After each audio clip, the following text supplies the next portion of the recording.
Ich habe Fragen vorbereitet. Wenn du als erstes triffst, werden 3 Fragen, die etwas vielleicht diskreter sind, unangenehm, die werden gestrichen.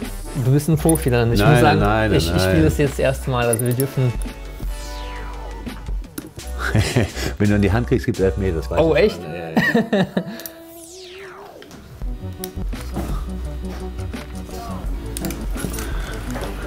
Dann habe ich richtig entschieden. Können wir festhalten, der hat den Ball auch gar nicht berührt. Können wir das nochmal neu machen? Nee, ich würde sagen, Schnitt.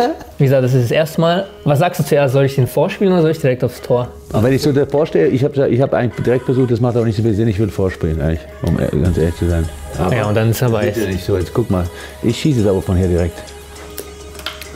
Hahaha.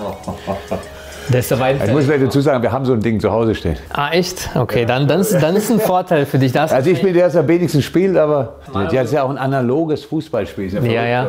Ich kannte das noch von früher, ich weiß nicht, ob du sowas kanntest, da gab es so verschiedene Spiele und dann musst du irgendwie so anschnipsen und dann... Aber hatte ich alle. Ja, das war für mich, das war ein Traum. Ja. Schieß mal, ich nehme mal weg da. Was soll das denn? Damit es fair ist. Ja. Oh! War gar nicht so schlecht. Aber hast du auch grandios gehalten. Ach, Pfosten. Das gibt's doch nicht. War der drin? Da hast du das auf Kamera. Wir haben gesehen, du kannst es definitiv besser. Du hast hier jetzt mit deinem Tor schon mal drei Scheißfragen. Ja, hast du dir erspart. Das ist gut. Zuallererst, danke, dass du dir Zeit genommen hast. Ja, kein Ding. Für uns natürlich eine Ehre, als Dortmund-Fan, Supporter. Das seid ihr auch noch? Ja, der gute Felix. Ja. Von daher ist natürlich ein Traum. Ich hatte, glaube ich, 2011 mal mit dir ein Foto gemacht. Ich glaube, Zweibrücken seid ihr irgendwie gelandet mit Dortmund. Ich glaube, ich war DFB-Pokal oder so und dann hatte ich da irgendwie kurz ein paar Minuten. Aber das ist nicht schlimm, wenn du dich nicht erinnerst. Ja. Also, ich habe 1, 2 Fotos gemacht seitdem. Ja, das ist wahrscheinlich schon durch. Von daher fangen wir jetzt mit normalen Fragen an. Okay. Die erste Frage ist, hat Jürgen Klopp ein Vorbild? Du warst ja auch kleiner, hattest du dann ein Vorbild, ein anderes als jetzt vielleicht? Als Spieler, ja. Als Spieler hatte ich ein Vorbild. Ich war Fan vom VfB Stuttgart, weil ich komme aus der Region. Genau, ja. Es ist auch nicht so viele Alternativen, aber ich war mit vollem Herzblut. Es gab Bayern-Fans, ein paar Schalke-Fans und dann VfB-Fans und ich habe mich der Geschichte angeschlossen. Und bei Mainz 05, als ich Spieler war, man konnte sich Rückennummern sozusagen aussehen, haben das die meisten natürlich gemacht, positionstechnisch. Also der Stürmer hat eine 9 oder eine 11 genommen. Ich war zu dem Zeitpunkt Stürmer und habe die 4 genommen, wegen Karl-Heinz Förster. Ah, ist ja cool. Das war mein Idol.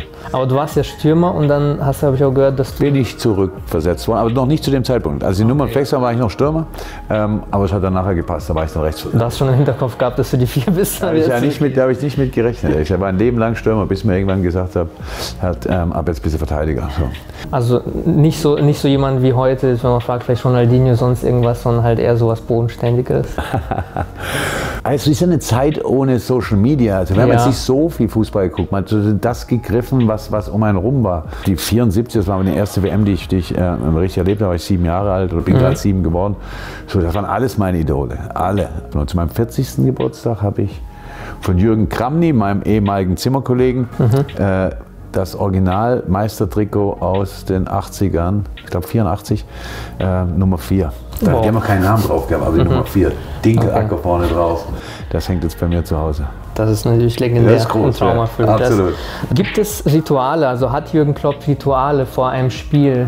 Das mache ich auf jeden Fall immer, dass ich sage, ich esse zum Beispiel das und das. Ich stehe um die Uhrzeit auf, dass ich das immer so wiederhole, oder glaubst du an sowas nicht? Oder machst du einfach so wie du? Ich habe keine Rituale für ewig. Es kann sein, dass es mal Phasen gibt, wo ich etwas irgendwie ähnlich mache wie sonst. Aber eigentlich habe ich das nicht wirklich.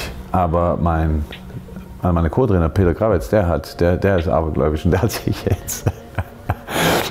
ich weiß gar nicht, seit wie vielen Monaten die Haare nicht schneiden lassen, weil wir so lange nicht verloren haben oder eigentlich alles gewonnen haben. Und jetzt hat er sich letzte Woche schneiden lassen und er hat mir auch erklärt, warum das jetzt geht. Ich habe es nicht 100% verstanden, aber es gab eine logische Erklärung dafür. Jetzt kann man es machen und ab jetzt können sie wieder wachsen. Das trifft doch auf dich nicht zu. Ja, nee, das geht bei mir nicht. Was war oder wer war der beste Spieler, gegen du als aktiver Spieler gespielt hast oder spielen durftest? Gab es jemanden, wo du gesagt hast, der hat aus wenigen Situationen alles reingemacht? Ich weiß nicht, ob es als Abwehrspieler war, als Stürmer oder so. Also ich habe ja 2 Liga gespielt, das heißt, da waren natürlich schon ein paar ganz gute dabei, muss man wirklich sagen, Spiele. Aber ich glaube, die beiden herausragenden, gegen die ich direkt gespielt habe, eigentlich Toni Bohr. Das war eine Waffe. Und wahrscheinlich Mario Basler. Mario Basler in einem Pokalspiel, wahrscheinlich gegen Werder Bremen oder so, muss es mal gegen Jeboa, auch nicht in Frankfurt, sondern als in Hamburg war. Ah, okay, ich dachte. Also auch im Pokalspiel. So, das waren wahrscheinlich die beiden besten. Toni war ziemlich in allem besser. Er war nur nicht größer, aber der wäre so höher gesprungen. Irgendwas muss man besser ja, können. Aber der war unglaublich. Und als ganz junger Bursche nicht vergessen, da war Miro Klose noch bei Kaiserslautern Amateur. Okay. Da haben wir ein Freundschaftsspiel gemacht, ein Vorbereitungsspiel gegen die gemacht und hat Miro für die Amateur gespielt. Und ich wusste in dem Spiel, heute habe ich was ganz Besonderes gesehen. Aus dem Jungen wird was. Und das ist ja dann offensichtlich auch eingetreten. Krass. Super, ganz jung, 20, 21 war. Also erst ein bisschen später angefangen, kam er irgendwie aus einem kleineren Club. Also das war auch außergewöhnlich. Das ist interessant auch zu hören. Jetzt kommen wir vielleicht zu den Fragen von unserer Instagram-Community. Also sind natürlich auch viele jüngere Zuschauer oder Leute, die dich verfolgen oder kennen und natürlich auch bewundern als Trainer. Da wäre zum Beispiel eine Frage, wie gewöhnt man sich an das englische Frühstück? Oder kann man sich daran gewöhnen? Weil ich meine, als Deutsch hat man vielleicht das nicht so ein deftiges Frühstück oder machst du das gar nicht? Doch. Das machst du auch mit. Allerdings ist es so, in Deutschland hat man es immer gesagt, mehr oder weniger ein Ei am Tag maximal. Ja. Weil das Herz ist nicht gut fürs Herz, Cholesterinwerte und so weiter. Wenn das der Fall wäre, würde ganz England morgen an einem Herzinfarkt umfallen, weil die essen zu jedem Frühstück Omelette, Eier auf Toast und so weiter. So. Das heißt, es ist ja gar nicht so wenig Eier, um ehrlich zu sein, aber muss man, da man es nicht so gewohnt ist, passiert es auch nicht immer. Das heißt, Frühstück hat es jetzt nicht so wahnsinnig. Aber ab und zu ein Full English Breakfast zu haben, ist ehrlich gesagt ganz cool. Okay. Also wenn man es ein bisschen später macht, jetzt morgens um 7 und direkt so, aber so 9, 10, 11 oder sowas, wenn man irgendwas anderes gemacht hat, dann ist es lecker. Dann hat man praktisch Frühstück und Mittagessen in einem, ist schon erledigt. Das stimmt. Ich trinke mittlerweile auch nur noch Tee, ich trinke keinen Kaffee mehr als Beispiel. Das habe ich mir einfach in England angewöhnt. Englische Essen ist absolut in Ordnung. Das Einzige, was sie nicht können, ist Brot. Also das geht einfach nicht. So, das ist immer Toastbrot. Alles, was aussieht wie Brot, wird getoastet in England. So, das essen die gar nicht. So dieses, vielleicht beim Restaurant, dass du dieses kleine Baguette-Schnittchen kriegst, aber auch da nicht so richtig. Alles andere wird immer getoastet. Und es erklärt sich dadurch, dass man das toastet kaum runterkriegt. So, wir haben jetzt bei Liverpool allerdings das Glück, dass wir unser eigenes Brot backen und besorgen, wenn wir es nicht backen. Wir haben also richtig tolles Brot. Vielleicht sollten wir es irgendwann mal verkaufen. Ja. Das klingt auch ganz gut. Wir kommen jetzt eigentlich schon zum Ende. Du hast wahrscheinlich auf jeden Fall sehr ausgiebig geantwortet.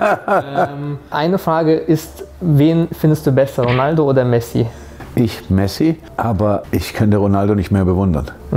So, für mich ist die Erklärung folgende. Ich habe mit meinen Mannschaften gegen Ronaldo gespielt und gegen Messi gespielt. Beide sind fast nicht zu verteidigen, um ganz ehrlich zu sein. Messi hat allerdings weitaus weniger gute körperliche Voraussetzungen. So, Ronaldo ist genauso, wenn du heute einen Spieler meißeln würdest, würdest du sagen, okay, was ist perfekt, Größe, 1,87, 88, sowas in der Richtung, sprungkräftig, schnell. So, und jetzt alles, ein Riesentalent ist er, Riesentalent, plus die Einstellung, die er hat. Und das macht ihn eigentlich zu diesem außergewöhnlichen Spieler über so lange Jahre, dass er so eine wahnsinnige Einstellung hat. Und dann kommt der Kleine um die Ecke und es sieht so aus, als wäre alles so leicht.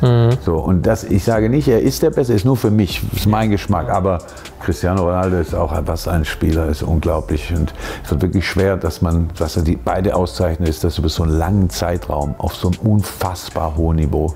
Ja, das stimmt. Es gibt so ein paar, die im Moment rausgucken von den Jüngeren, wo man sagen könnte, das können die in die Richtung gehen, aber das über den Zeitraum zu machen, das wird sich erst noch zeigen, ob das nochmal geht. Ja. Jetzt habt ihr es hier gehört von jemandem, der mit beiden schon zu tun hatte. Die Ronaldo-Messi-Frage wurde hier eindeutig gelöst. Eindeutig weiß ich gar nicht, ist eindeutig gelöst. Ich fand, du hast es begründet und du hast es halt... Deine Favorit ist Messi auch, oder was? Wahrscheinlich schon. Also er ist, glaube ich, jemand, der einfach spielerisch dann ein bisschen flexibler ist und, glaube ich, raussticht mit Einzelaktionen. Also er kann ein Spiel von alleine entscheiden, aus meiner Sicht. Und Ronaldo ist doch jemand, der braucht die Bälle, er holt sich ja die Bälle nicht so im Mittelfeld raus. Aber ich will es jetzt auch nicht... Nein, es ist schwierig. Also es ist sehr, sehr schwierig. Cristiano kann sich schon den Ball auch an der Mittellinie nehmen und läuft einfach an allen vorbei, macht nur einen Übersteiger und Aber er wird immer älter. Beide leider. Ja, das ist schade. Okay, also ich danke dir auf jeden Fall schon mal. Hoffe, du hattest Spaß. Wir können vielleicht noch, damit wir auch an unsere fragenden Zuschauer was zurückgeben, können wir es vielleicht hier nochmal unterschreiben. Dann können jeder, der das Video sich anschaut und sagt, ich bin Jürgen Klopp-Anhänger, ich würde gerne Schuhe haben. Einen Schuh haben, wo ich zumindest drauf unterschrieben habe, alles klar. Ja. Ich schreibe es auf den Außenrest, weil den habe ich nie benutzt. Als Verteidiger oder als Stürmer? Da hätte ich mir wahrscheinlich die Füße gebrochen bei. Super, danke dir. Sehr gerne. War auf jeden Fall cool. Das freut mich. Wie könnt ihr dieses Paar Schuhe gewinnen? Schreibt unten vielleicht nochmal eine Frage, die ihr Jürgen Klopp mal stellen wolltet oder was euch nochmal interessiert. Die aber nicht beantworten musste, weil ich beim Tipp gewonnen habe. Genau, wir blenden die Fragen natürlich hier nochmal ein, die hätte vielleicht beantworten müssen. Wer die beste Frage von euch gestellt hat, der hat die Möglichkeit, dieses Paar Schuhe zu gewinnen. So einfach ist das. Ansonsten danke fürs Zuschauen, bleibt wie immer sportlich und bis zum nächsten Mal. Ciao. Ciao.